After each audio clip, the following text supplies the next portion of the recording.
प्रवास प्रोग्राम में आपका हम स्वागत करते हैं। अस्सलाम वालेकुम, सत श्री अकाल, नमस्ते।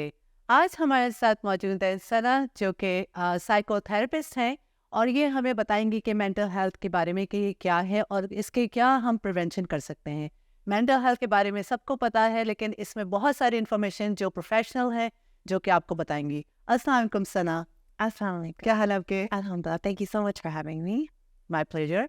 आप बताइए कि आप पहले तो अपने बारे में बताइए कि आपका क्या आपकी बैकग्राउंड है। जी, I'm a psychotherapist जैसे आपने कहा या mental health therapist भी कह सकते हैं। मेरी Canadian counseling designation है, license है, जिसका मतलब है कि I have clients across Canada। मैं virtual therapy offer करती हूँ ताकि आप अपने घर से therapy कर सकें या काम से कर सकते हैं, जहाँ भी आप हैं। online therapy मैं offer करती हूँ। मेरा प्राइवेट प्रैक्टिस है SAO काउंसलिंग। उसमें मैं बच्चों के साथ काम करती हूँ, उनकी फैमिलीज़ के साथ, इंडिविजुअल्स के साथ, सीनियर्स को सपोर्ट करती हूँ। और मैं इफ्सा के साथ भी कॉन्ट्रैक्ट करती हूँ, which is Islamic family social services. तो उनके थ्रू रेफ्यूजीज़ आते हैं मेरे पास, immigrants, new comers to Canada, या कोई वल्नरेबल पॉपुलेशंस जो अफोर्ड नहीं कर पाती काउंसलिंग सर्विसेज, तो उनके थ्रू मेरे पास आते हैं, मैं उनको सपोर्ट करती हूँ। वाओ, काफ़ी आपकी ज़बरदस्त किस्म की जर्नी है। लगता नहीं आपको देख के कि आपको इतनी सारी आपके पास इतनी सारी चीज़ें आप पास जो है एक्सपीरियंस ले रही होंगी। अच्छा सना, ये बताइए, आज हम बात करेंगे मेंटल हेल्थ के बारे में, तो इसके बारे में अवेयरनेस, जो बेसिक चीज़ें लोग कहते हैं कि मेंटल हेल्थ क्या है, तो उसके बारे में आप क्या समझाना चाहेंगे लोगों को? जी, पहले तो मैं ये जो टर्म है ना मेंटल हेल्थ को थोड़ा-सा एक्सप्लेन करना चाहूँगी। तो मेंटल हेल्थ जब हमारी कम्युनिटी में लोग ये बात सुनते हैं, तो समझते हैं कि उसको डिप्रेशन हो गई या एंग्ज़ायटी हो गई या बंदा पागल है या उसको कोई इलनेस है या डिज़ीज़ है। इसका ज़रूरी बात नहीं है कि आपको कोई इलनेस हो। जैसे हमारी फ़िज़िकल हेल्थ के बारे में हम लोग बात करते हैं, कभी-कभी आपको सर में दर्द होता है या पेट में दर्द होता है, कुछ प्रॉब्लम हो जाती है फ़िज़िकली, चोट आ जाती है, तो आपकी फ़िज़िकल हेल्थ भी ऊपर-नीचे थोड़ी-सी होती है ना, तो हमारी मेंटल हेल्थ भी वैसे ही है, थोड़ी-सी अप्स एंड डाउन्स तो होती हैं लाइफ़ में, प्रॉब्लम्स होती हैं। तो हमें अपनी मेंटल हेल्थ को ऐसे नहीं देखना चाहिए कि वो या गुड मेंटल हेल्थ है या बैड मेंटल हेल्थ है। हमें ये भी देखना चाहिए कि मेंटल हेल्थ एक चीज़ है जो लोग कभी सोचते हैं कि हमें हमेशा खुश होना चाहिए या कभी उदास नहीं होना चाहिए, कभी गुस्सा नहीं होना चाहिए, and that means good mental health. This is not right at all. Mental health का ये मतलब है कि आपकी लाइफ में तो प्रॉब्लम्स आएंगी, मुश्किलात आएंगी आपकी लाइफ में, तो आप उसको कैसे हैंडल करते हैं। आप एग्जांपल लें, अगर आपकी लाइफ में किसी की डेथ हो गई, तो आप ऑब्वियसली थोड़ी सी सैड होंगी, आपको मे बी गुस्सा भी आएगा, आप ग्रीव करेंगी, आप अपसेट होंगी। ये नॉर्मल नेचुरल रिस्पॉन्सेज हैं। तो ये emotional responses are very healthy and normal. अब आप उस इमोशनल रिस्पॉन्स के साथ क्या करेंगी, वो हमें बताता है आपका मेंटल स्टेट कैसे है।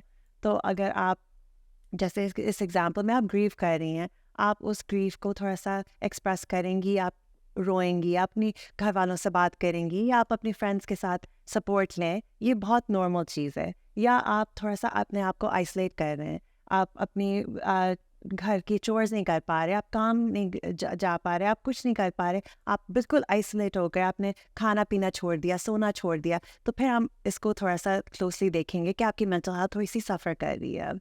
तो मैं ये थोड़ा-सा एक्सप्लेन बिल्कुल, करना नहीं चाहती डेफ़िनेटली आपने जी। बहुत अच्छा एक्सप्लेन किया है। एक्चुअली ये जो हम टर्म सुनते चले आ रहे हैं, मेंटल हेल्थ, आप और आपने एग्ज़ैक्टली बिल्कुल सही बताया है कि हमारे जो कॉन्सेप्ट्स हैं वो क्लियर नहीं है। हम बात तो समझ लेते हैं, ऐसा लगता है कि हम समझ लेते हैं, लेकिन वो सिर्फ़ नॉडिंग ही होती है। जी। उसको एज़ अ मतलब पर्सन मैं खुद इसको एक्सपीरियंस कर चुकी हूँ लोगों के साथ, कि उसको प्रैक्टिस इसलिए नहीं कर पाते कि वो उनको समझ प्रॉपर नहीं आती है। अब जैसे बॉडी पार्ट्स की आप बात कर रही थी, इस तरह से मेंटल हेल्थ भी एक, जो ब्रेन का काम है वो पूरे बॉडी को फंक्शन करता है। तो इसमें हम हेल्दी और अनहेल्दी की बात करेंगे। जो मेंटल हेल्थ के जो केसेस आते हैं या लोग सफ़र करते हैं, उसमें हमारी एशियन कम्युनिटी साइलेंट क्यों होती है? ये एक डेके से हम सुनते चले आ रहे हैं। पहले हमारे जो बड़े बूढ़े थे, अगर ज़रा सा भी कुछ हो जाए, तो वो कहते थे नहीं नहीं नहीं, तुम्हें जो है शादी नहीं होगी और फला नहीं होगा, और इस तरह के स्टेगनेस अभी तक चले आ रहे हैं। तो इस बारे में थोड़ा बताइएगा, क्या करें?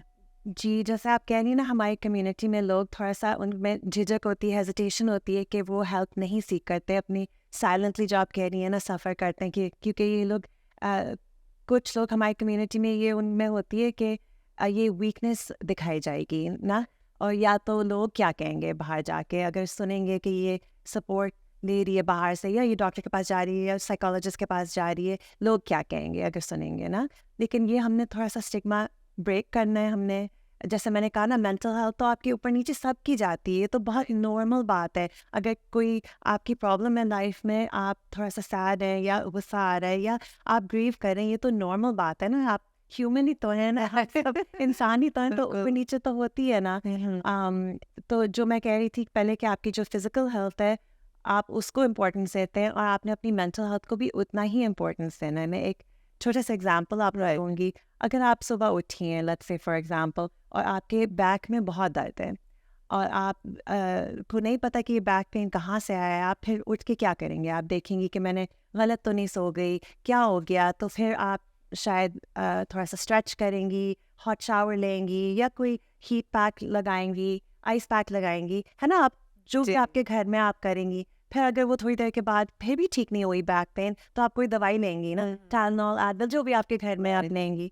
अगर वो बैक पेन बहुत ज़्यादा बढ़ गई है और 1-2 हफ्ते चले गए और वो नहीं ठीक हो रही, फिर आप क्या करेंगी? डॉक्टर के पास जाएंगी ना। फिर वो डॉक्टर जो इलाज वो ऑफर करेगा एग्जैक्टली। अपना करेगा ना, स्पेशलिस्ट के पास भेजेगा, जो भी वो करेगा। हाँ।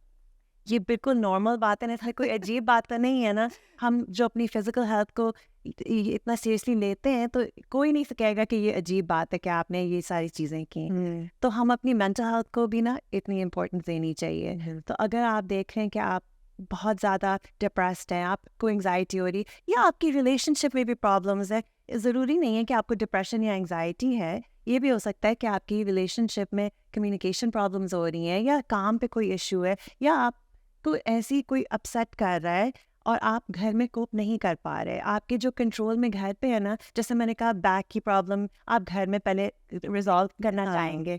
तो अगर आप घर में रिजॉल्व नहीं कर पा रहे हैं, आपके जो कंट्रोल में चीज़ें, आप अपने घर वालों से बात कर रहे हैं, आप अपने दोस्तों से बात कर रहे हैं, वो रिजॉल्व नहीं हो रही है, तो इसमें कोई शर्म की बात नहीं होनी चाहिए कि आप जाके फिर प्रोफेशनल सपोर्ट लें। आप अपने डॉक्टर से बात करें, आप साइकोलॉजिस्ट से बात करें, थेरेपिस्ट से बात करें। इसमें कोई झिझक नहीं होनी चाहिए, कोई शर्म की बात नहीं होनी चाहिए। तो बिल्कुल नॉर्मल बात है कि सबको थोड़ी सी सपोर्ट चाहिए होती है। अच्छा, ये हमारी जो डिस्कशन है ये भी बड़ा इंटरेस्टिंग है, क्योंकि हमारे जो एक हम एशियन कम्युनिटी की ज़्यादा बात करेंगे, क्योंकि हमारी जो एशियन कम्युनिटी है, अगर ये आप किसी को कहें जिसको इशू है, वो कहेगा कि हाँ तुम तो साइकोथेरेपिस्ट हो, तो तुम तो कह सकते हो, राइट। तो वो उनको ये कॉन्सेप्ट क्लियर कैसे हो कि दिस इज़ द नीड, और आप उनको कैसे एज अ थेरेपिस्ट आप कैसे उनको हेल्प आउट करें? देखें, जो मैं कह रही थी ना कि आपकी जो फिजिकल हेल्थ है आप उसको तो इम्पोर्टेंस देते हैं, तो आपने जो मेंटल हेल्थ के बारे में